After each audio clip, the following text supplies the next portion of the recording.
What up? What up, Live Me? What up, YouTube? Good to see everybody. Good to see everybody.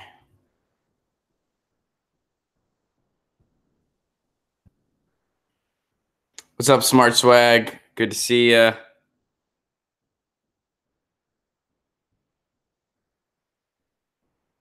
Good morning, everybody. Happy Tuesday. Good to be back here on Get Your News On with Ron. And happy May Day. Calling for a May Day.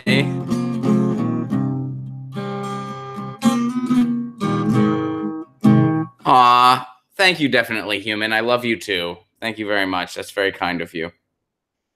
We got 16 over on the YouTube, 18. Hail to Michelle Wolf. I agree. I think she did a great job. We talked about it over on the Jimmy Dore show, and I also tweeted about it. We would have talked about it here, but we don't do a show on Mondays. What's up, James? How are you? What's up, Foxer? 20-12. YouTube is beating Live Me, and guys, I gotta tell you, I don't know how much longer we're going to be doing the Live Me. We might be switching over to YouTube and then also streaming on Twitter and Facebook. That might be happening. Pam, you got a notification. That's awesome. Good morning, Edwin. Good morning, Eric. Good morning, Shovenidiv. What's up, Soul Rebel? What's up, Gloomy Goblin? What's up, Ruben? Guys, before the show starts, I will make the announcement. Our days on Live Me might be very numbered. We're not going to be doing Live Me anymore when we have guests. Some of you guys know with the Peter Douche interview, because I have to mute back and forth, it really messed up the flow to that interview. So I'm not going to do that anymore for guests. Whenever we have guests, we're only going to be on YouTube. So let me know your thoughts on that. I know some of you like the Live Me. Are you willing to switch to the YouTube? Let me know. And guys, without further ado, though, we need to begin. Because guess what? We got 36 on the YouTube. And we got 20 on the Live Me. Get your news on with Ron if you want to know what's going on. We're getting our news on today. Get your news on with Ron if you want to know what's going on. We're getting our news on today. You can tweet me an article at Ron Placone.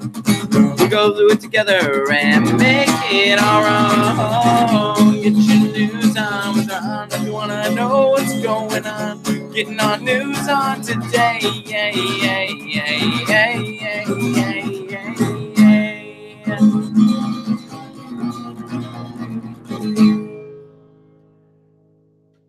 Good morning, everybody. Welcome to Get Your News On with Ron, the world's first viewer-curated streaming news show. I am Ron Placone, your host. Happy Tuesday.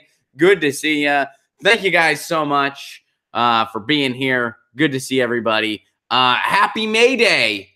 It is May Day, which brings me to our question of the day. Now, Dana submitted a cool article that we're going to talk about shortly, but I wanted to do the question first and then do the article itself.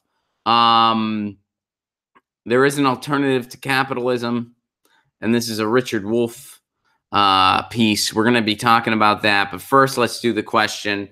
So today's question, today is May Day. And again, happy May Day to you and yours.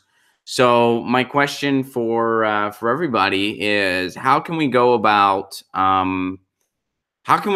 making this a better world? And I say world because we don't have to focus just on the United States here, obviously. But I mean, a lot of my answers are going to be more, close to the U.S. But how can we start making a better world for workers in this world, and in the United States and elsewhere? I have some thoughts on that. I think that there's a few very crucial things we can do right away. First of all, I think that we really need to support and push for the fight for 15, no matter what, because the fact that we don't have living wages in this country, that's got to come first and foremost. That's got to be okay. We don't even have living wages. Let's start there. Let's support the fight for 15. Unionize unions and co-ops, income caps. I support all those things, especially income caps. That's one thing that a lot of people don't want to talk about. That's something that a lot of people, especially people running for office, they will not touch that because they know, or at least, well, maybe they don't know it, but they're scared that that's political suicide.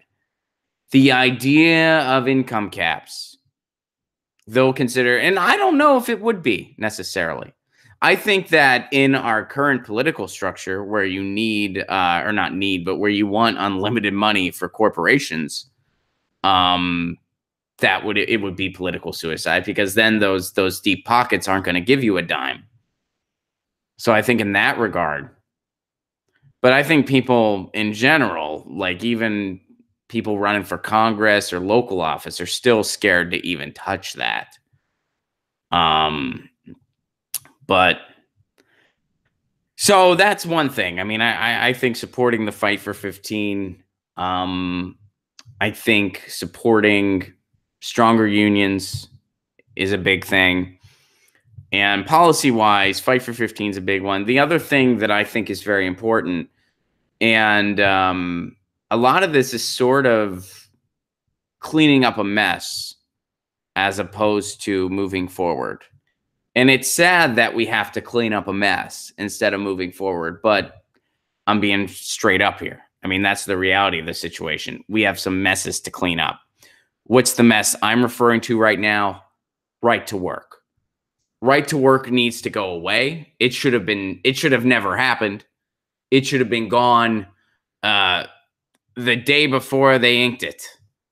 Right to work needs to go away. It needs to be banned federally, completely banned, because right to work should really just be named right to exploit. And I've lived in a right to work state before. The type of things that they do to workers is absolutely ridiculous. It is something that you don't expect in a country that has the wealth of the United States, that you shouldn't expect anywhere in the world, if we're trying to treat people like humans. So that needs to go away. The fight for 15 needs to be supported. Balthazar, thank you for the super chat contributions. Rising star Tim Kaine has no challengers still. Single prayer, 12-ish by 2040-ish. Payday ramen. By the way, guys, thank you so much for supporting or for being here for the Peter Douche interview on Friday.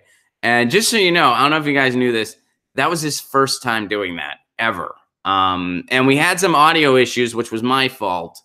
And that's why from now on, whenever we have guests, we're not going to be doing live me whenever we have guests. No live me whenever there's guests, because going back and forth with the audio, it's just frustrating and it makes the show choppier, especially when you have a guest like Peter Douche, who is, being satirical. I totally need to not be doing that anymore for the sake of the interview. I need to have headphones on. So from now on, whenever we have guests, even if it's just a, politician guest, that's a good call, Ron. I totally agree. Thank you, Kimmy. So yeah, anyway, yeah, that was his first time doing that, which is really, really cool. You need an assistant. That's true. I do. But I can barely pay the people that are helping me now. So, so that's still a long way off. I'd like to eventually, I'd like to be able to pay the people that help me now a good living wage, which I don't. It's a labor. For Joe and Pasta, this is very much a labor of love. They do not get, they get compensated what I can at the moment. But I am proud to report that we are right now technically a worker co-op, and that's not going to change. We're always going to be a worker co-op as long as we're in existence. So I am proud of that. However, I hope to be a sustainable worker co-op as opposed to a labor of love worker co-op. You need an unpaid intern to exploit. That's not very nice. I wish I could have an intern, but I would make it so that they got something out of it. College credit, or I mean, that would be one thing. They would have to be getting college credit, because otherwise I do think you're exploiting the person. I can understand how an unpaid internship is beneficial if you're getting course credit and if you're learning, because I learned a lot at my internship. A lot. When I did an internship in college, but anyway, how much are you paying Lucy? Jennifer, can you really put a price on the love that Lucy gets every day? The love and comfort. And honestly, Lucy is not that cheap. Lucy is on prescription food. So her food is probably of a higher cost than the food that I put in my own body. Morsel by morsel, right? And also, she gets better healthcare than me, I'm pretty sure. I'm pretty sure Lucy has better healthcare than me. But anyway, so I think those are getting back to today's question before we jump into some more stuff. Possible upgrades for the show. Focusrite Scarlett 212 Studio for direct feed for guitar and Zoom for interviews. Also OBS. Oh, awesome you bring this up. I'm glad you bring this up, Balthazar, and thank you for those suggestions. But here's the thing. No, you know how sometimes the lighting here leaves a bit to be desired? Well, guess what? Today is the last day with the current lighting. I'm getting some stage lighting or some filming lighting. Excuse me. Filming lighting is coming tomorrow. Guess what else is coming tomorrow? OBS. Guess what's going to happen in the meantime? We're going to be testing out the new software. So, guys, keep your eyes peeled, because I don't know exactly when that's going to be. But if you're around and if you can tune in on the stream, that'd be great. I don't know when it's going to be. Just keep an eye on my Twitter, at Placone. And I'm going to be saying, hey, we're going to be streaming. We're going to be testing the new stuff. Check it out. So I'm getting some lighting today, and I'm going to start using OBS. And there's a good chance that we're going to be streaming over on Facebook and over on Twitter via Periscope, and we're going to be ditching the live meet. So live meet, folks, let me know your thoughts on this. I want everybody's input. Kimmy, are you willing to jump over to the YouTubes? Watson, if you're around, are you cool with jumping over to the YouTubes? Gloomy Goblin, if you're around, are you cool with jumping? I know a lot of you already do both, but and I have been, some of you guys brought up DTube. I have been having problems with my DTube for the past week. I've not been able to post a video on DTube. It keeps, I mean, they're in beta, so they're a little wonky. And but for the past week, I have not been able to post a video on DTube. It keeps giving me an error message, and then I mess with it, and it never fixes. So I've been having issues with my DTube big time. What I think I'm gonna have to do is I'm going to have to just post the video on Steemit itself and post it as a video post. People do that probably because they're also having problems with DTube. So I'm going to have to start doing that. But I would love to stream to DTube. Some of you guys have brought that up. But here's the thing. I'm not. Oh, D Live works great. DC just said D Live works great. Then I got to start doing D Live. That's got to happen. Yeah, that's got to happen. Can a restream program? All right, we're getting too insider. Let's talk about this afterward. Moving on. I am, yeah, so those are my short answers, guys. Supporting the fight for 15, workers, worker co-ops, ending right to work. And again, these are all things that are cleanup more than anything else. And it's a shame that instead of moving forward, we're doing cleanup. Workers used to have better rights in this country, in the United States. They don't anymore. So we need to eliminate right to work. We need to support the fight for 15 because Honestly, 15 in many cases isn't even high enough. If wages would have kept up with inflation, minimum wage would be over $20 an hour right now. But Fight for 15 is the only concrete policy that really supports living wages. So, it's a shame that when you look at making the world better for workers, you're mostly thinking cleanup. As James puts it out very well, fixing neoliberal damage. But the reality is we got to start somewhere. We got to start somewhere. And I guess we got to start there. So there you go. So that's what we got to do to start. And that's, again, a start.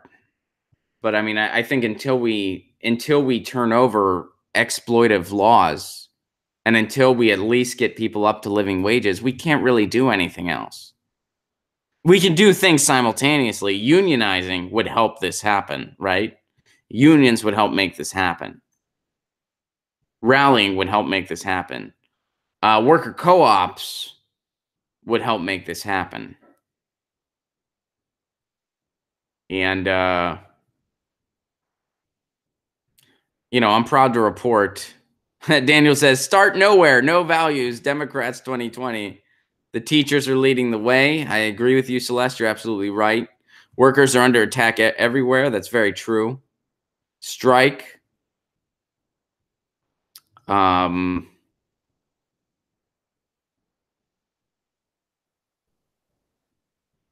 Balthazar, thank you very much for the super chat contribution. Balthazar wants to say your coverage on the Jimmy Dore show on the White House Correspondents' Dinner was amazing. You got to get Jimmy Dore to advertise special guests on the show. Reminder tweets. They can be used as selling points. Okay, thanks. I appreciate it. Glad you dug the segment. And I dug her. I thought Michelle Wolf did a wonderful job. And for a number of reasons. And I thought all the fake outrage from the media was exactly that. They were really outraged because she called them out. She straight up called them out. And I also thought, before I even saw the video, I knew she did well. Before I even saw it, I was like, there's no way she didn't do well. And the reason I thought she did well was because how many people were demanding apologies. And I tweeted that. Some of you guys probably saw me tweet that, so I'm repeating myself. But yeah, full disclaimer, I did tweet that. But I said I haven't even seen the video yet, but I know she did good because of all the people demanding apologies.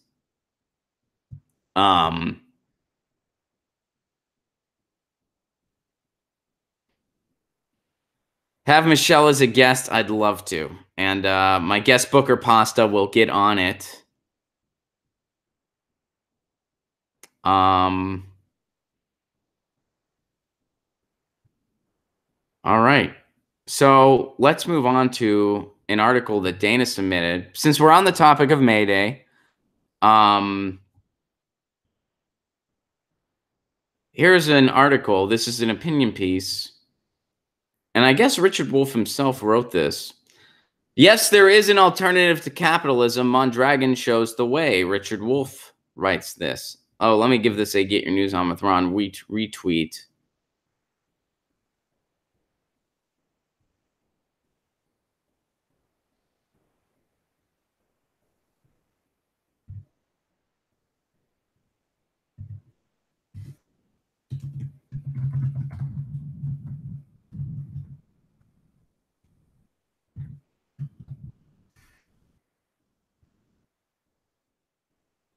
All right.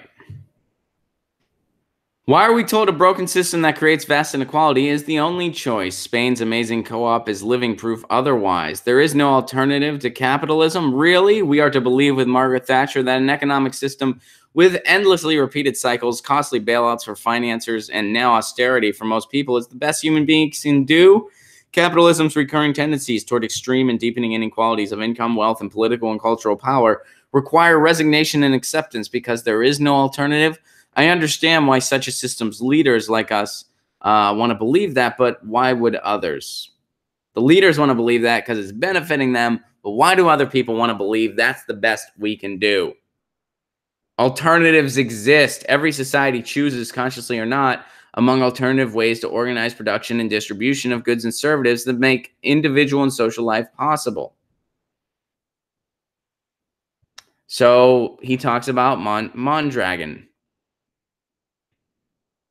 It's comprised mainly of cooperative enterprises grouped into 4 areas: industry, finance, retail, and knowledge. In each enterprise, the co-op members, averaging 80 to 85% of all workers per enterprise, collectively own and direct the enterprise. Through an annual general assembly, the workers choose and employ a managing director and retain the power to make all the basic decisions of the enterprise: what, how, and where to produce, and what to do with the profits.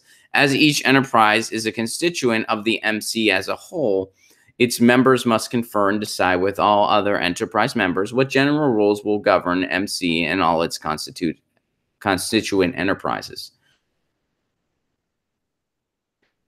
Given that there's a lot of members, its pay equity rules can and do contribute to a larger society with far greater income and wealth equality than is typical in societies that have chosen capitalist organizations of enterprises. It displays a commitment to job security, something you don't see in capitalist enterprises. It sources their inputs from the best and least costly producers. So it stays at the cutting edge of new technology. Because again, just because you're a worker co-op doesn't mean you're not committed to quality. You're still committed to quality. These people try to make the false, they make the false equivalency that capitalism leads to the highest quality because everyone's competing.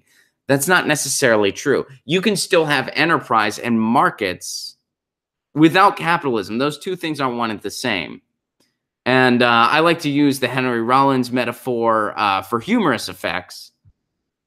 Where it's like, okay, well, I'm okay with enterprise. I'm not against enterprise. I'm not saying one entity needs to oversee all enterprise. And as you can look at this Mondragon example, that's not always the case. That's not the case. It's not one entity overseeing all enterprise. It's the workers overseeing the enterprise. That's what's happening. You can still have that without capitalism. You can have all the quote-unquote benefits that are falsely attributed to capitalism that aren't really because of capitalism. You can still have all that without capitalism. So because these are worker-owned enterprises, because the enterprises still have their own markets, people want to make quality, but they make those decisions together. So they're not going to have quality at the expense of their health. And you know who else isn't going to do that? Other people in the industry. You know why? Because they're all in the same, they're all worker co-ops as well. And Mondragon is a cool name. And I know, oh, Mondragon. Yeah, Mondragon. Mondragon.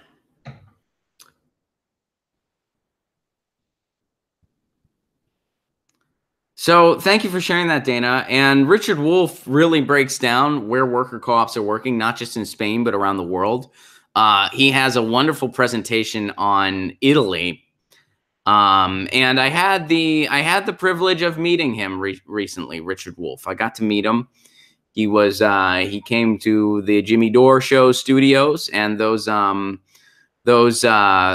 there to meet Richard Wolff? I did not meet him at the event, Stephen, which might be what you're referring to, but I did meet him when he came to the Jimmy Dore Show studio. And I don't believe we published those interviews yet, but there is an absolutely wonderful interview between Jimmy and Richard Wolff where he really breaks this down. Is Michelle Wolf related to Richard Wolff? I don't think so, but maybe. They spell it differently, so I don't think so. But man, wouldn't that be something if they were? Please talk about the Reno water crisis. Send it to me. I'm going to Nevada in a couple days. So please tweet. Are you referring to Reno, Nevada? I'm not familiar with this. Please tweet it to me. Please tweet it to me. So we can talk about it, because I'd like to talk about it. Let's go here. DC submitted this. Mr. DC 420.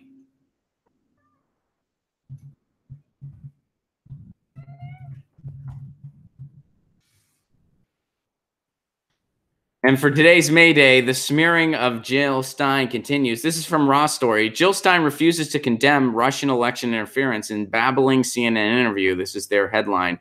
Appearing on CNN's New Day, former Green Party candidate Jill Stein refused to condemn Russian meddling in the 2016 election while telling Chris Cuomo that she is refusing to turn over some campaign communications to Senate investigators because she is protecting American civil liberties. Now, Lucy feels very strongly about Jill Stein. So she's here. And I get it, Lucy. Jill Stein, I mean, just look at Jill Stein. It's obvious she's a cat whisperer. Come on. So Lucy's a big fan. Lucy would have voted for her. She's made that very clear in a recent dialogue. That's available at patreon.com/Ron Placone, by the way, for a pay what you can level. But Lucy is a fan of Jill Stein. She's a little sensitive about it. Most of the animals were, actually, and Lucy explains why in her most recent dialogue. So she feels very strongly about this. As soon as I said the name Jill Stein, she jumped up, and now she's hanging out here. And she says hi to all of you.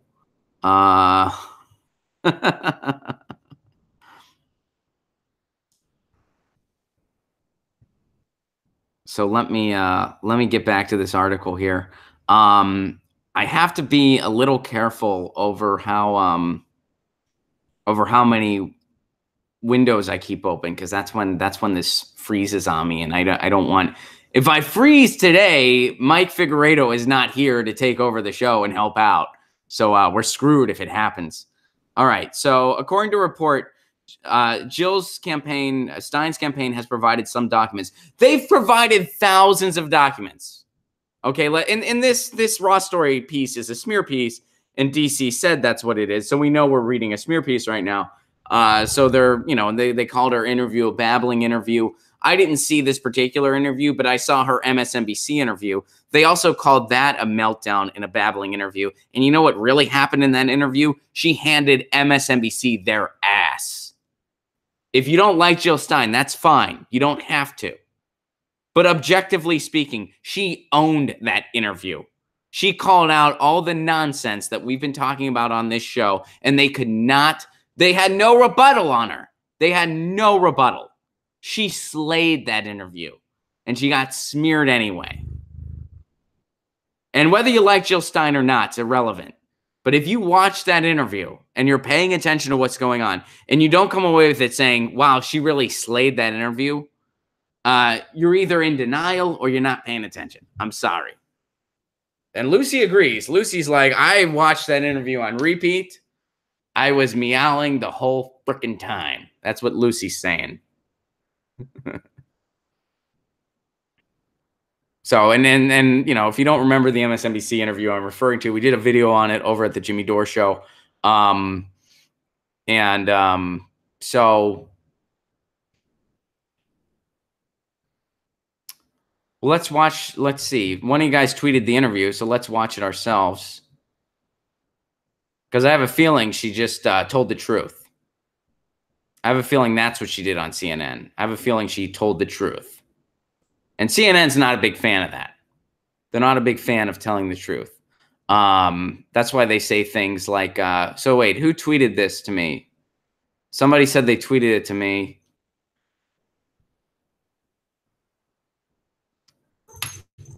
Oh, Lucy. Edwin, you said you did. I do not see it.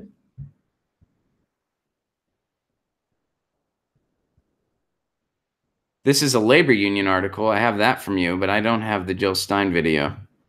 If anyone has it, please tweet the Jill Stein video to me, and we can watch it in real time. You know what I mean? All right. Well, until then, we're just going to move on. So let's go back to this article. If you don't fully comply, that means you're hiding something. Cuomo suggested if you're hiding something that makes people suspicious, that maybe you had something to do with Russian interference. Let's get this fact straight, Stein replied. We complied with everything relevant to the Russia over our communications with Russian media, government, business, although there was no communication to turn over. Likewise, anything having to do with WikiLeaks or with opposition research or Fusion GPS. What we didn't turn over was material that basically protects the civil liberties of all Americans at a time when our civil liberties are being seriously eroded. Yeah, the stuff they were asking for, they literally said any communications with a Russian person. They literally asked for that. So basically, if Jill Stein had a friend who was from Russia and they had a text message conversation, they had to tweet that. Or they had to tweet that. What the hell am I saying? They had to submit that, technically. So if I was in Jill Stein's shoes, or if one of you guys was in Jill Stein's shoes, my dad has a grad school colleague that's from Russia. She's a really sweet woman. Her name's Ludmila. If I had to email Ludmila about something, I would have to turn that over. That's absolutely ridiculous. First of all, it's Orwellian, it's racist, it's discriminatory, and it's a total overreach.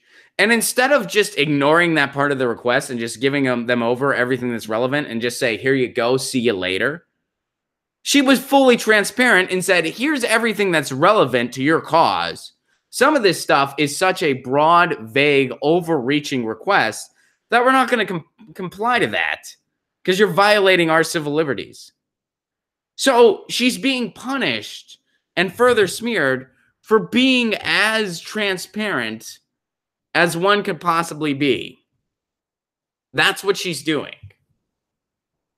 So, all right, Lucy, you're getting a little too excited today. She really, telling you, man, Jill Stein excites her. Or I switched her feeding schedule. One of the two. Actually, that's true. The reason Lucy's being really finicky today, guys, I switched her feeding schedule because we used to feed Lucy in the mornings, my girlfriend and I, and sometimes on the weekends when we get to sleep in, Lucy would get really excited come like 8 o'clock. And we were like, we gotta switch this up. So this weekend, we tried to switch up her food schedule. It's starting to work, but she's a little anxious. What I'm going to try to do, maybe I'll try to feed her right before the show starts, and then that'll be like late enough. I usually try to be up by 10 a.m. So anyway, so that's going on. So that's why Lucy's excited. Her feeding schedule's a little switch. She wants me to feed her, and of course she she wants to be a co-host. She's very excited about Jill Stein. So that's really what's happening with Jill Stein. Jill Stein was transparent and did what she was supposed to do. By the way, I retweeted that article with the hashtag #GetYourNewsOnWithRon hashtag. So the people that oh, okay, here we go. We have the video. You guys ready to watch the video? You guys will be able to listen to it. All right, so here we go. We're not going to watch the whole thing.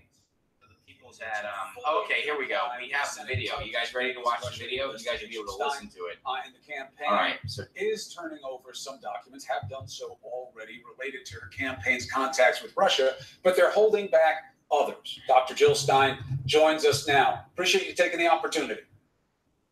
Great to be with you, Chris. Yeah, it's good to see you again, Doctor. So you know what the implication is. If you don't fully comply, that means you're hiding something. And if you're hiding something, that makes people suspicious that maybe you had something to do with the Russian interference. So I would argue that she did fully comply. All right. I would argue that she did fully comply. She gave over everything that was relevant. And instead of just saying, here you go, now piss off, get out of my life, she said, look, some of these requests are very overreaching. We're not going to honor those requests because that violates our civil liberties. But everything related to the campaign, related to our platform, related to our cause, we have turned over. I would say she did cooperate. She cooperated more than I would have been willing to if I was in her shoes. That's why I don't run for office. But let's move on. Well, let's get the facts straight. We complied with everything actually relevant to the question of Russian interference. We turned over all of our communications with Russian media, Russian government. Sounds like she's having a meltdown, guys. Wow, get it together. Doesn't she sound, I mean, that's, oh, boy, she's babbling. Does that not sound babbling to you? Wow, if I've ever heard babbling before, oh boy, that was babbling, right? That was totally, by babbling, they mean accurately answering a question. Being completely 100% reasonable. All right. Government, Russian business, although there was no communications to turn over. Likewise, anything having to do with WikiLeaks or with opposition research or Fusion GPS. We actually fulfilled all the requests. Most of them were blank. We didn't have any such communications.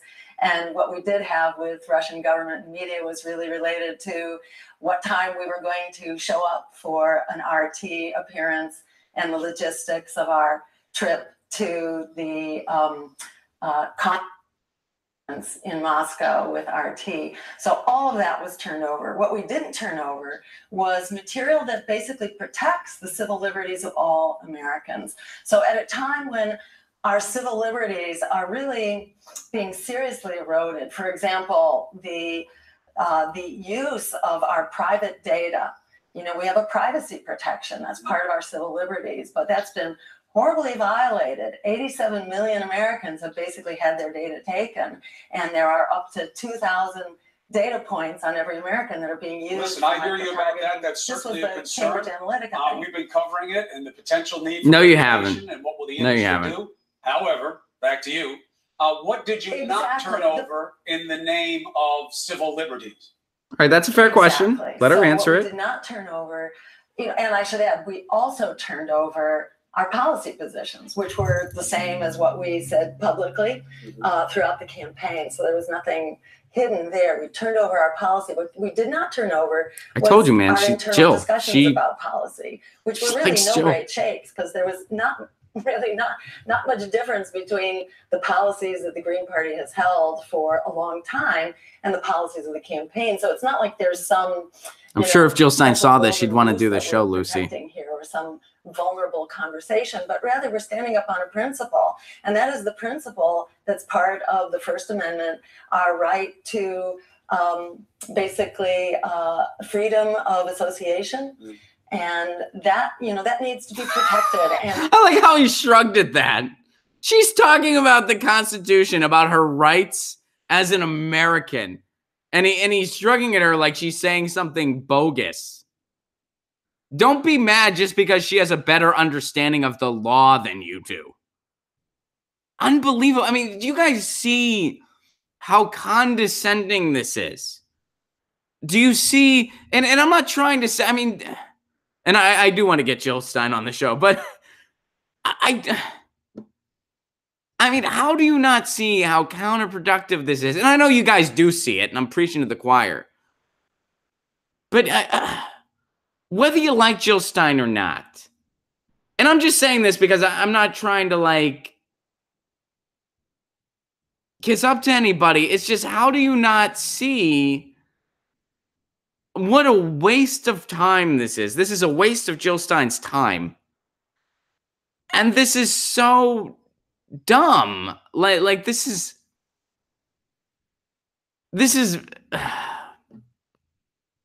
yeah, 9 times out of 10 she does look better at the end of the interview, but then she gets smeared anyway. And they lie about what really happened there. Rambling about the Constitution or something unimportant like that. Thinking she's how condescending is it that the corporate media writes someone off as rambling when they are just operating under the guise or under the assumption that they have the rights that humans are guaranteed in this country?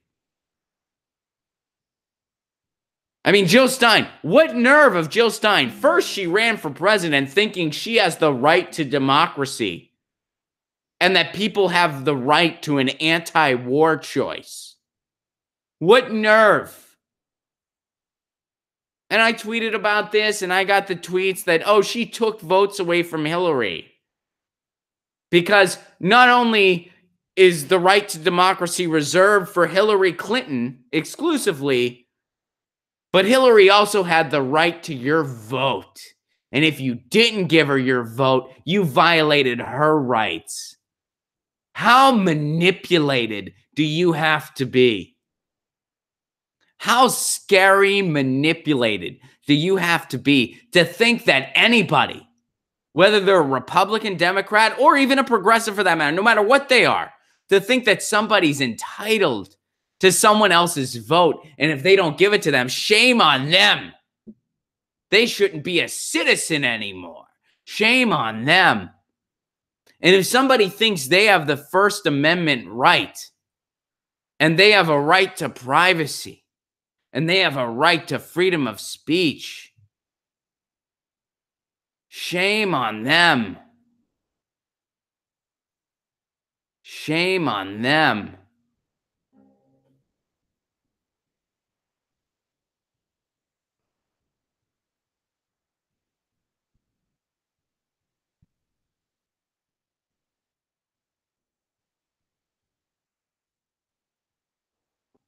This is why we need super delegates.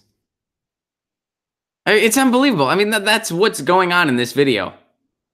They're shaming her for saying all right, let's watch a little bit more. Oh, and by the way, for those of you that don't consider this news, go watch something else.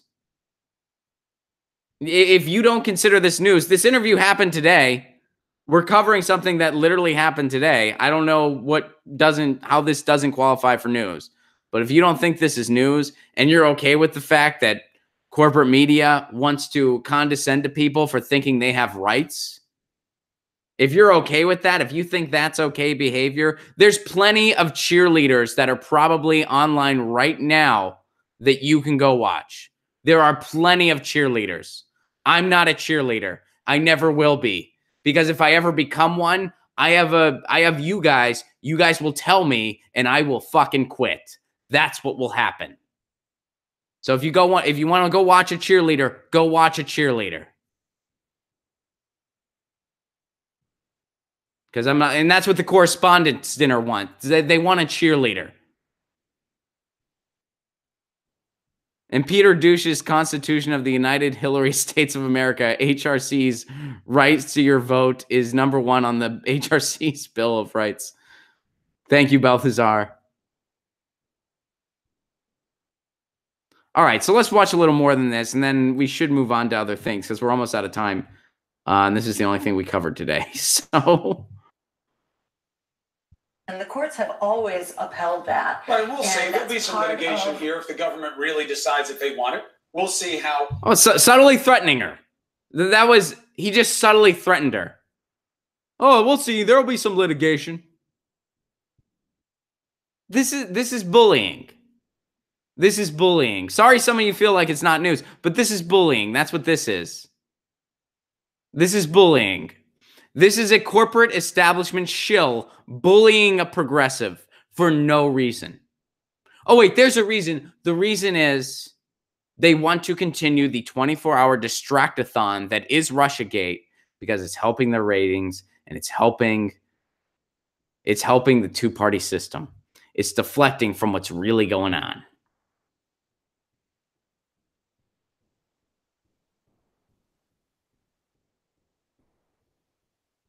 Hey, Bluebell, why don't you tell me how this isn't news?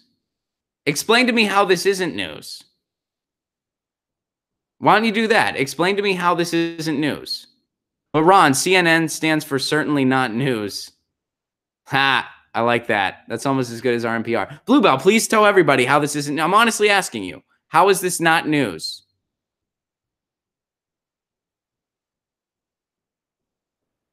Explain to us. We'll wait for your answer. We're going to move on, but I look forward to your answer. How is a major network smearing somebody for no reason on an interview that happened today? How is that not news?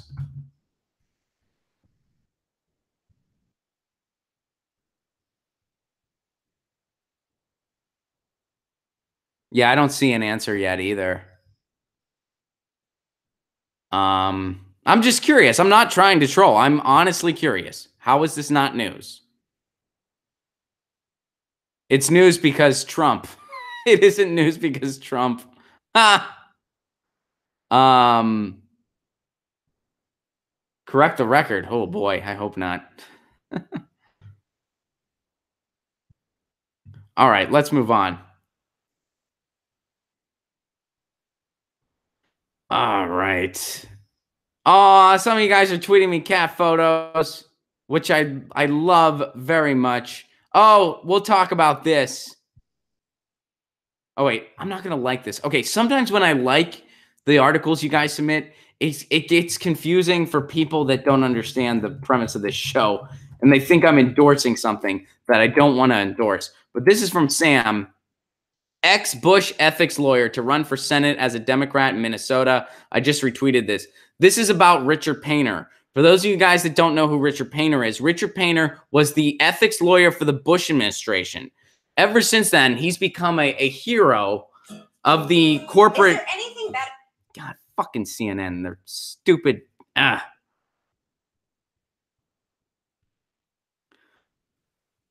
All right. So Richard Painter is a Republican. He is a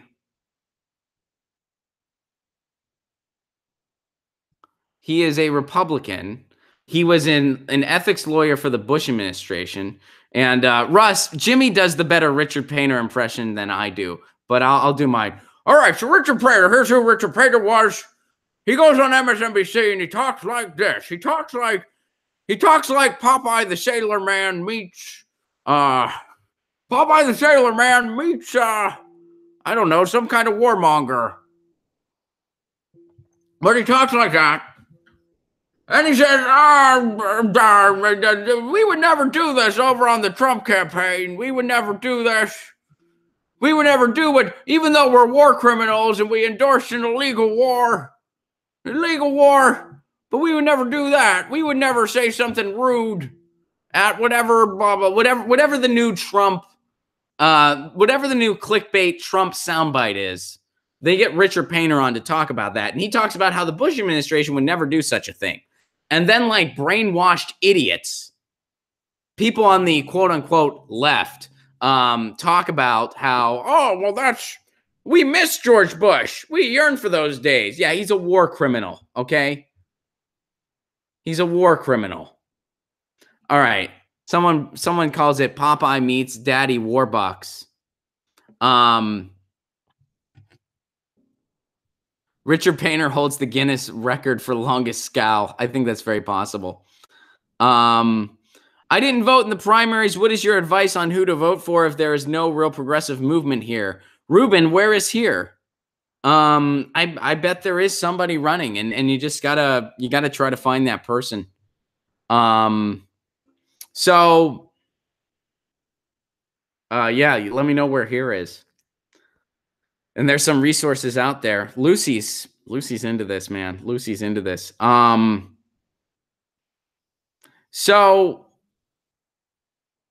Richard Painter is now running for Senate in Minnesota as a Democrat. Former White House ethics lawyer for President George W. Bush, who's a prominent critic of President Trump. That's all he has. Underline, that's all he has. So what this proves, Richard Painter running for Trump, this is according to the article, he's been extremely vocal about his objections to Trump and the current state of the Republican Party. Richard Painter, I challenge you, how is Trump's Republican Party any different than Bush's Republican Party? I know. They're less subtle. That's it. Trump's policies are repulsive. Trump is repulsive. But he's not repulsive because he talks meaner. He's repulsive because he's a Republican. And he has Republican policies that aren't much different than most Democrat policies. Because you know how many Democratic policies exist? Zero. Zero.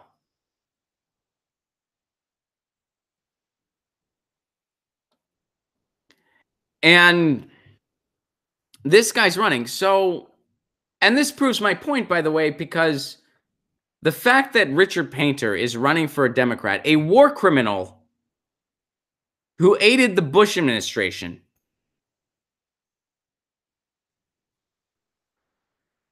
this proves the only qualification you need to be a Democrat, the only one, don't like Trump. That is it. That is it. This is the penultimate or the ultimate point. That the only qualification for a Democrat. What's his platform like? I wonder if it tells us. Oh, here's his bullshit announcement, by the way. The Republican Party insists that one must be loyal to Trump and his corrupt administration to run for federal office. My loyalties are to the United States of America, and I will make my message to the Republican Party very clear. I quit. Given these undeniable facts, I cannot in good conscience continue to align with today's Republican Party. He said nothing about policy. Nothing about policy. He just doesn't like Trump. Trump's mean. Nothing about policy. And it was pretty easy for him to go over the Democratic side of things because policy-wise, what's the difference? Republicans don't want single-payer health care, neither do Democrats. Republicans want to continue fracking, so do Democrats. Republicans are against living wages, so are Democrats. They say they'd be okay with the idea of it, but they're not for it.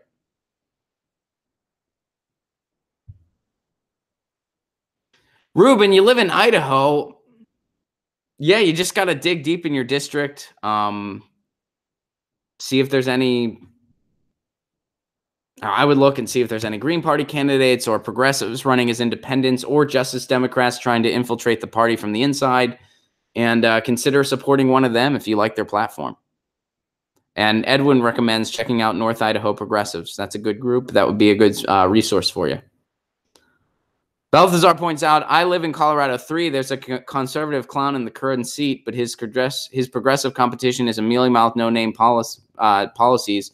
Touts Ken Salad Bar's endorsement, mixed bag. And hey, you know what, guys? Honestly, and I mean this very sincerely, if there is no progressive option where you're at and you live in a rural area especially, throw your hat in the ring if you're able to. Try running, you know? I mean, I know it's easier said than done, but why not?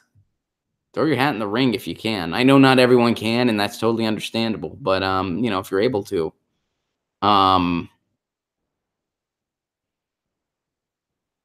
If you're able to, you certainly should.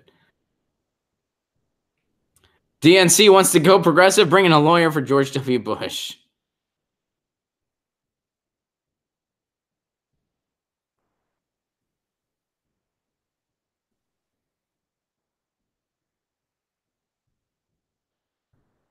All right, so let's move on here.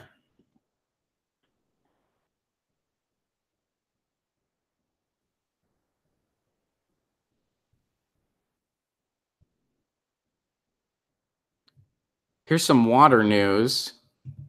And we are almost out of time already. This went really fast. As it always does. Guys, I can't wait to get that new lighting. That's what I'm doing right after this. All right. Aaron Brockovich, Gardena residents consider filing lawsuit for dirty black water. This is over in California. Aaron Brockovich, the famed consumer advocate, is not happy and joined Gardena residents to urge water officials to look into the murky black tap water that has been oozing out of faucets in the city. I would not drink that or bathe in it if you paid me. Brockovich will be holding a community meeting Thursday to gather affected residents for a possible lawsuit against the water provider, Golden State Water Company. Resident Tom Christmas said he was tired of playing, quote unquote, with the water company. Golden State water officials said they have been flushing out the lines in hope of clearing out whatever is in the system. You are a municipality and it is your duty and your obligation to provide the public with safe drinking water.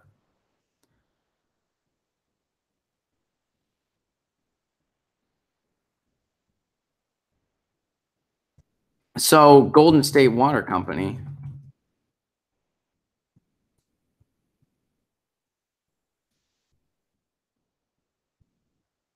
I'm curious what their deal is. All right, so about Golden State Water. Golden State Water Company, it has been all about water for more than 85 years. Our team of professionals delivers reliable, quality water, blah, with 76 communities. And all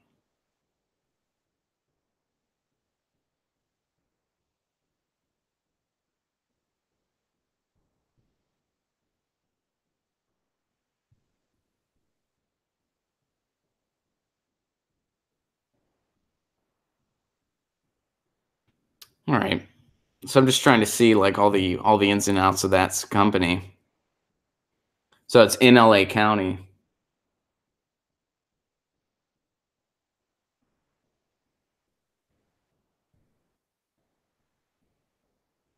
Yeah, this is in California. So this is happening in a place in California.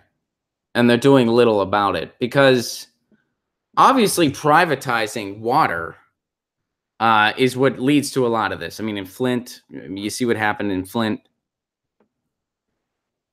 But even so, we're still in an uphill battle because the EPA is a shell of itself right now.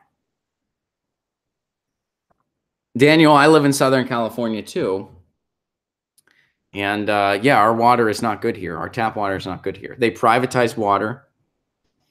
And I think the reason now it's still a utility here in California, but Lucy will totally trash your keyboard if you keep talking about. She wants fed so bad right now. I know. So to end today, let's go look. So this is going on right in Gardena. They've had dirty black water. And it looks like it's been going on for a little while. And I hope these guys get a huge settlement. So to end today, let's go see what's going on in Reno.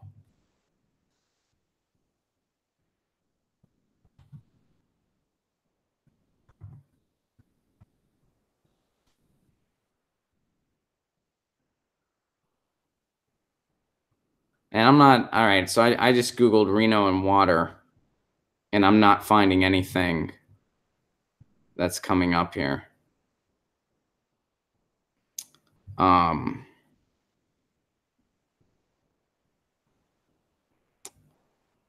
I've been to Reno before. It's a cute town.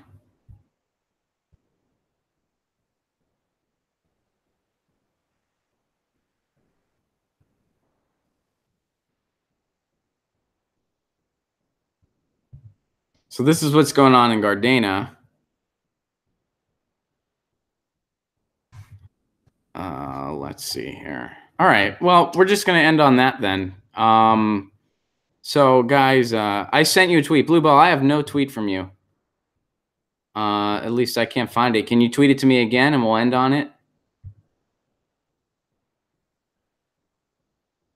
What's your Twitter handle?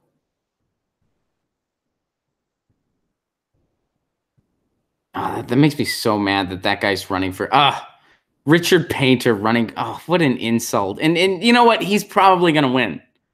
So that's another Republican that became a Democrat, and there's really no difference.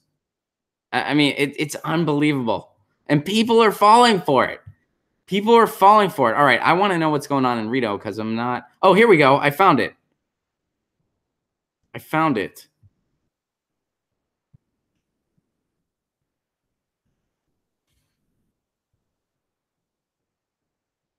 Okay, here we go. All right, so this is what's going on. And water delivery suspended to an Indian reservation in Nevada mine battle.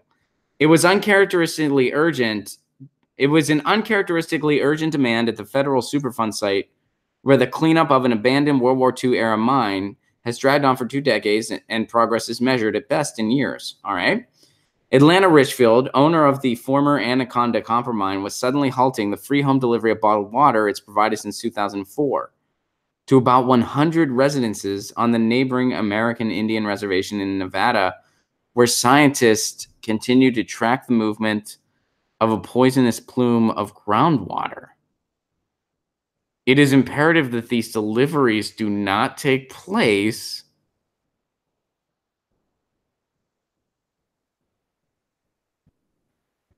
The Yerington Paiute tribe alleges the abrupt change was retaliation for its fight against a recent move that puts the state and the company in charge of cleaning up the mine site instead of the Federal Environmental Protection Agency.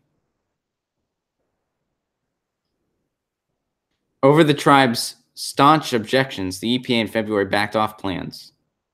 I believe that this dismissive, arrogant act means to punish us by cutting off our water in an attempt to pressure us to stop fighting for our legal rights. So, this is my first time hearing about this. So, perhaps some of you guys can help me through it, because I'm just learning this for the first time, and some of you are more familiar with this than I am. The way I'm understanding this, they're dealing with contaminated groundwater, so they need water delivered. Water's been delivered since 2004. That has been cut off recently. So they cut off their water supply, and this is likely in retaliation because they want the state to properly oversee a project because of the environmental risks involved. Do I have this right? Is that what's going on?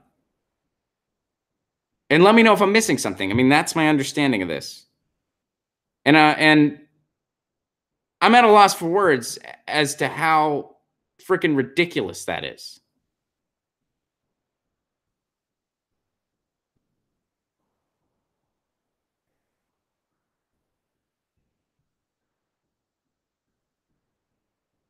You want to make sure something's done safely? Well, guess what? No more water.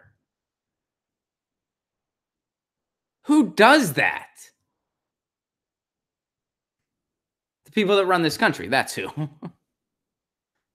That's who. Wow. Sheesh.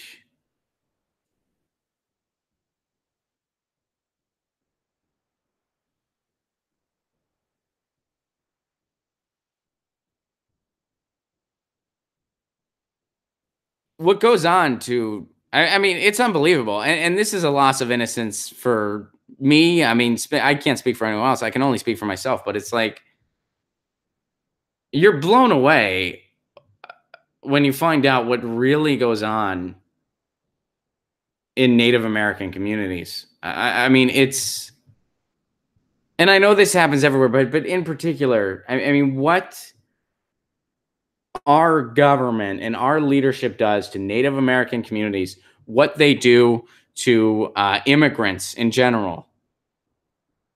I mean, remember that thing we covered the other day where ICE officials were going around kicking over bottles of water that were because they were intended for people that were crossing the border,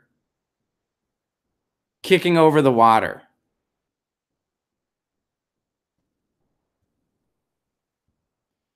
With Scott Pruitt's EPA, you might not get a good investigation either, but at least you have a shot. Yeah, you have a shot. It's not a good one.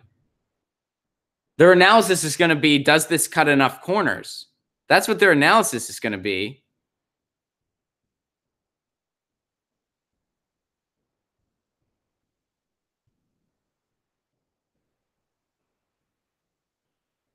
And there are organizations, this to lighten things up a little bit. Bruce, thank you for the super chat contribution. And Bruce says, this mic smells like cheese and kind of looks like a mouse. Lucy's still here. She's hanging in. I mean, that's psychotic. Hey, they want to oversee this project, and they're really they're not too cool on the EPA because they know it's totally bought out. What should we do? I know, cut off their water supply. Don't give them water.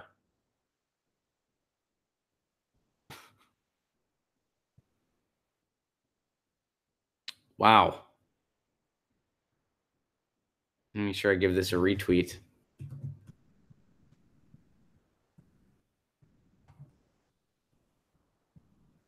Guys, Okay, I already sent it. All right, good. We're going to end on that because we're totally out of time.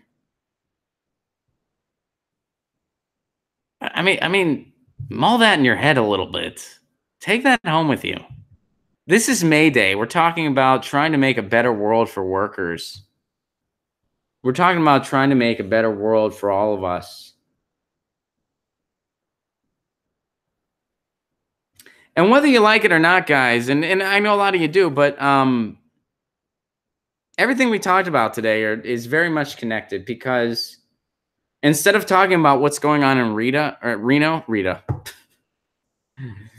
Rita's a friend. She's really cool. No one's talking about her. I dig her. She's got a good vinyl collection. All right. Instead of talking about what's really going on in Reno, what's going on in Galena, what's going on in Flint, our media would rather bully a Green Party candidate for having the nerve to think she's entitled to democracy and that she has First and Fifth Amendment rights. And this is the problem. This is the problem.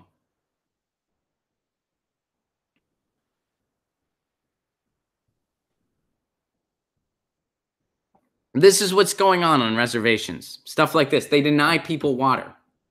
They don't deliver water if you want to do something that they don't like.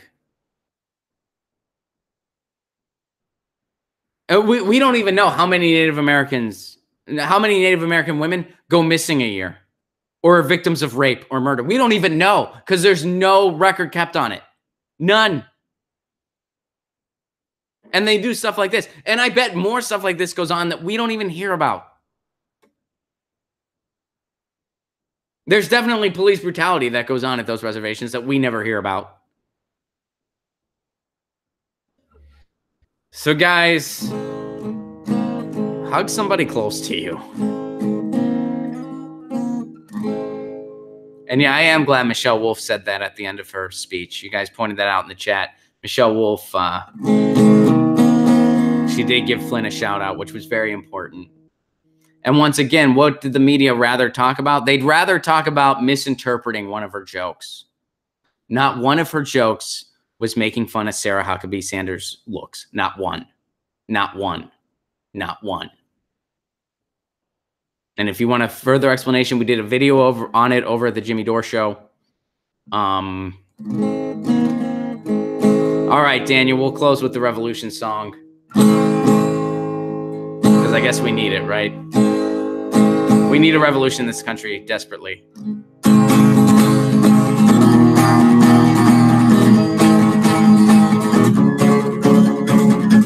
Doing the same thing, expecting differences is what it means to be insane.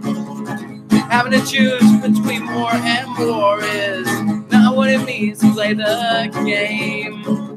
Why does it put your mind at ease to ignore this big disease? Why do you like to sit and pretend when you always know the end? Go tell the BBC, go tell the CIA. It's time for revolution. Go tell the DSA, GP, and SA. It's time for revolution. Throwing you a single promise, not what it means to compromise. Some call it strength and rhetoric, but I just call it telling lies. 'Cause when you reach a point of crisis, status quo, it needs to change. And if you can't understand that truth, well, it's time to get out of the way. Go tell the BBC, go tell the CIA. It's time for revolution. Go tell the DSA, GP, and SA. It's time for revolution. A wise man said that love's the answer. This fool knows that to be true. 'Cause I'm not ready to give up yet, long as there's still a me and you. So I'll tell the BBC, I'll tell the CIA. It's time for revolution. I'll tell the NSA, stop listening to what we say. It's time for a revolution, right, Lucy? So get your news on with Ron. I just want to know what's going on. We're getting our news on today. Get your news on with Ron. I just want to know what's going on. Let's hope they don't start World War III. You can tweet me an article at Ron Placone. We'll go through it together and make it our own. Get your news on with Ron. Just want to know what's going on. Getting our news on today. Yeah, yeah, yeah, yeah, yeah, yeah, yeah, yeah. Thank you all very much. I love you all very, very much. Even if we disagree sometimes. But Bluebell, thank you for sharing that. It was very important we covered it. And I'm glad we got to it. You guys rule. I will be back tomorrow at 10 a.m. In the meantime, I got to buy some lights and I got to feed a cat. Peace.